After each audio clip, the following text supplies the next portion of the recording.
Wasn't that cool? All the stuff that Miss Benson taught us, she taught me too. Not kidding. So we're going to try this problem. Are you ready? So we say, Professor Whiskers assigned a test to one of his classes. The scores are listed below. Calculate each of the following and then create a box plot. Well, we know that step one is to put all of these numbers in ascending order. Wow, look, they're like in order because I couldn't figure out how to pull the numbers out. Anyway, okay, so they are in ascending order. So we're going to go through and we're going to do each thing.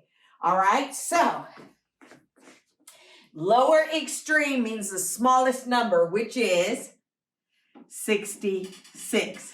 One thing down, a few to go. We got this. Upper extreme would be the largest number, which is 95. All right, now we got to find the median. And remember, we're going to use dots to figure out the median. So smallest, biggest, smallest, biggest, smallest, biggest, smallest, biggest. Are y'all getting excited about this? I know I am. Oh, yes. There is just one in the middle. That made it easy. That's the median. So that's 84. All right. Now for the lower quartile, we have to find the median of these guys down here. So now we can start marking out. Are you ready? Top, bottom, top, bottom. Oh, no. There's two. So that means we have to find the mean of those two numbers. So let's go over here to Desmos. We're going to go to function. We're going to click on mean. And we're going to go back to main. And we're going to put in those two numbers. 71, comma, and 73. And the mean is 72. Yes, we still have this. So we're going to draw a little arrow. And we're going to write 72 right there. And we're also going to put it at the lower quartile Q1.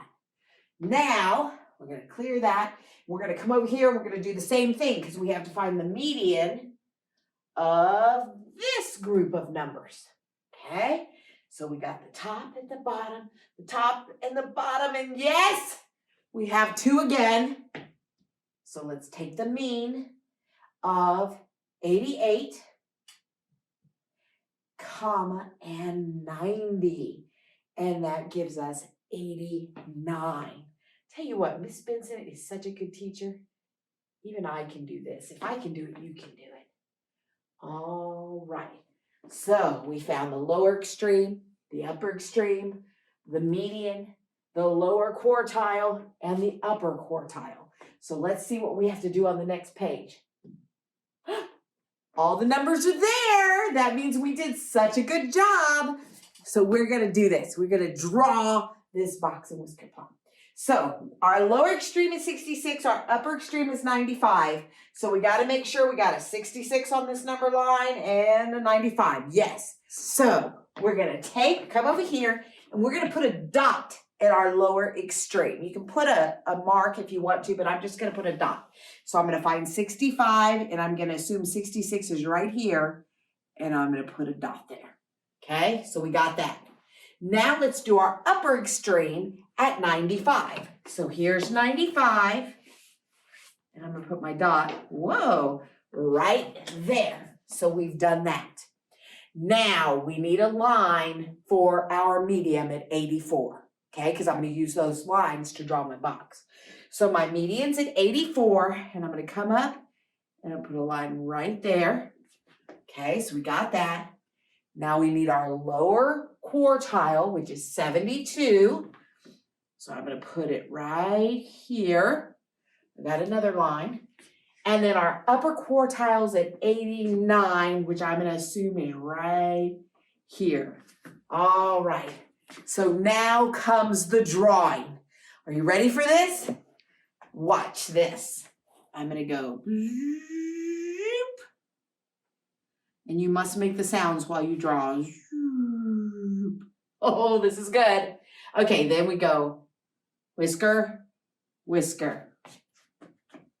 That looks good. That's pretty good, huh? Yeah. I'm so happy, except I should have labeled things. No, we're good. Okay, it's Miss Business turned out. I was so confused at this point. I think that turned out really nice. Thank you. I'm so proud. Okay, so it's always good to get in a little bit of extra practice finding all of these things and making the graph.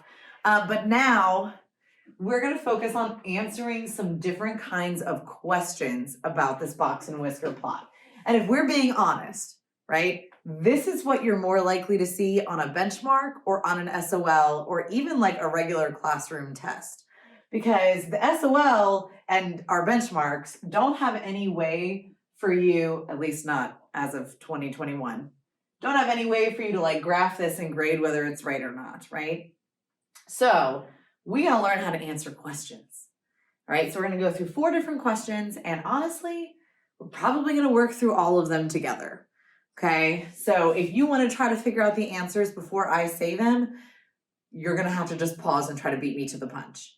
All right, first question says, what is the range of the data? And the range is just the regular range. So we're gonna do just the biggest number, our upper extreme, minus the smallest number, our lower extreme. And I'm gonna write out the math on here just so that you can look back and be like, oh yeah, that's what it is. So our upper extreme was 95. And our lower extreme was 66. And then because I don't want to make any mistakes, I am going to do the math over here in Desmos. And I get that my range is 29. So in a question like this on a test or something, on an SOL, on a benchmark, whatever, they would give you this, or they'd give you the set of data, and then they would just ask you the question. Not so bad.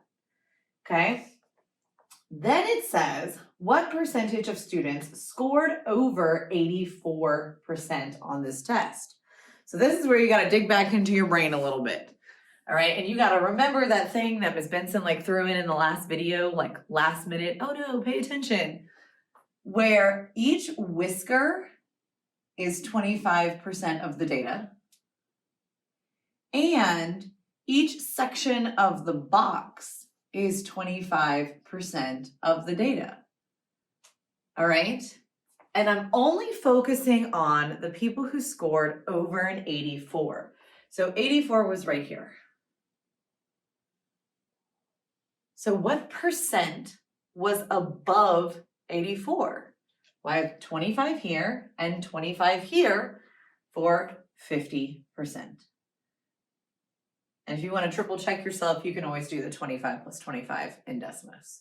So that means half of the students scored over an 84%. Pretty good.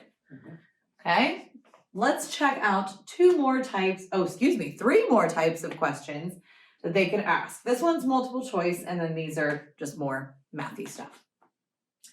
So same graph that Ms. Voss created, but this question says, which statement is true based on the box plot? So if you want to test yourself, you can pause me here, but I'm just going to keep going, okay?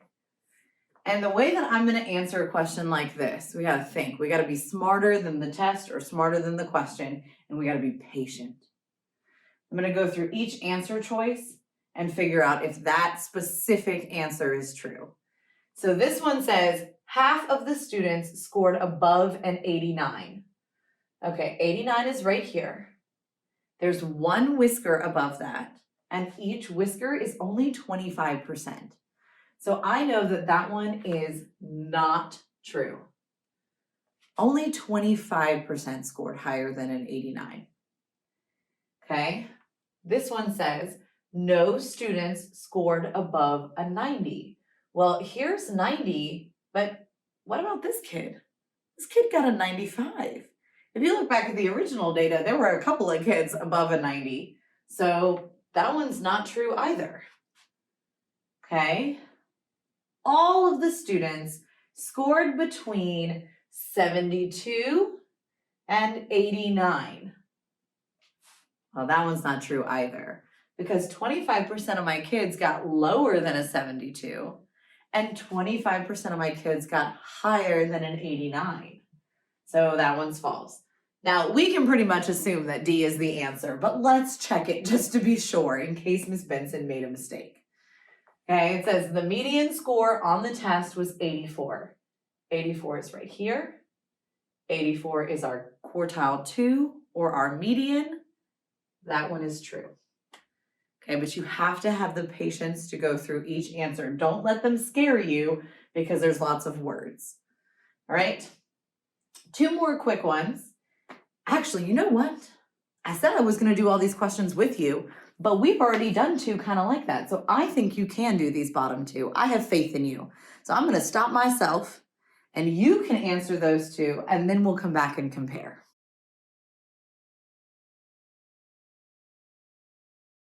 All right, so hopefully you got the same answers as me, but if not, don't worry because I'll explain. It said, this first one says, what percentage of students scored below a 65? So I marked the 65 on here and my graph doesn't even go that low. So no students or 0% scored less than a 65, which is pretty good in my opinion. And then this one wants to know what the interquartile range is. And you have to like look back at a definition or remember, but the interquartile range means that you take Q3, okay, which was 89, and you subtract Q1, which was 72, and your interquartile range is 17. All right, so whatever questions you have to answer today, take your time, read everything. It is totally manageable. You can do it, I promise. All right, and ask for help if you need.